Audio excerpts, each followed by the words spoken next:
What are the imperial and U.S. customary measurement systems? When we measure length, we usually think of centimeters or meters, yet we describe the size of a television screen in inches. On American news, we often hear miles for speed, Fahrenheit for temperature, and pounds for weight. Why are these units still used today?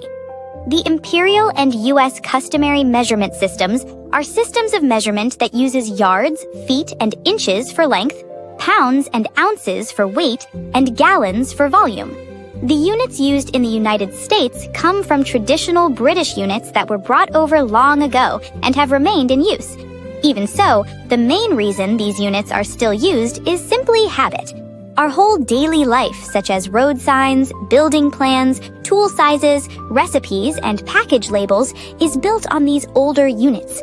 In international trade and in science and engineering, metric units are often shown alongside them, but changing the units we use at home all at once is not easy. In the past, people often used the human body as a basis for measurement. An arm, a foot, or a finger was always close at hand, which made it convenient.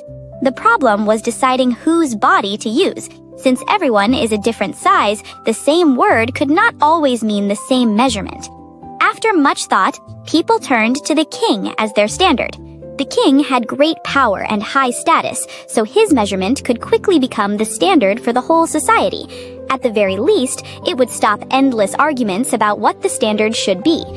One well-known story says that when King Henry I of England stretched out his arm, the distance from the tip of his nose to the end of his thumb became 1 yard.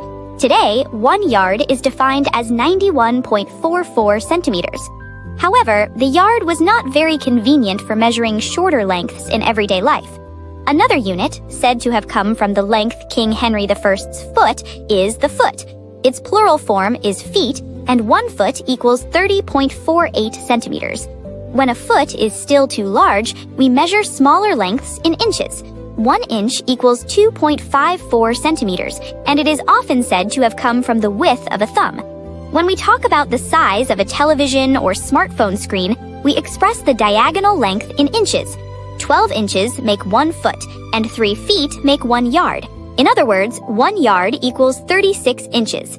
The relationships are neat, so once we become familiar with them, calculations can be quick. The numbers connect smoothly in our minds. Now, let us learn about weight. In the imperial and U.S. customary measurement systems, the main unit for weight is the pound. 1 pound is about 453 grams. The word pound comes from the Latin phrase libra pondo from ancient Rome. Over time, the unit came to be called pound, but the abbreviation LB remained, taken from libra. A word that once meant scales or balance eventually became the name of a unit of weight. An ounce is a smaller unit than a pound.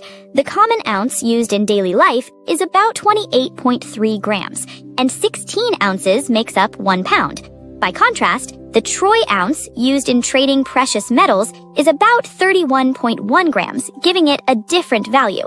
Even when the name is the same, the standard can vary depending on how it is used. This flexibility makes units both practical and, at times, confusing. Now let us learn about weight. The gallon is a unit of volume, but the United Kingdom and the United States use different versions of it. 1 British gallon is about 4.546 liters, while 1 American gallon is about 3.785 liters. They share the same name, but the actual volume is different. So, whenever we encounter the word gallon, a question naturally comes to mind. Which country's gallon is it? Because a gallon is a relatively large unit, smaller units like the quart and the pint are often used as well. In everyday life, units of measurement branch out this way, always looking for sizes that feel practical and easy to handle. Another unit of volume that often appears in the news is the barrel. Today, international oil prices are set by the barrel. 1 barrel equals 42 gallons, or about 159 liters. In the early days of the oil industry, crude oil was transported long distances in wooden barrels. Along the way, some of it could leak or evaporate. There's even a story that producers filled the barrels a little extra so the full amount would still arrive. Over time, the size of these barrels, combined with the realities of transport, became the industry standard. Today, a barrel doesn't usually mean a wooden container. It's mainly a unit used for trading oil. At this point, the story of the imperial and U.S. customary measurement systems becomes clear. A unit is not only a tool for measuring things, but also a part of everyday life that a society has relied on for a long time. That is why units change slowly, and that is why they last for so long. This makes us wonder, even in the units we know so well that we rarely question them, could this quiet persistence of everyday life still be present?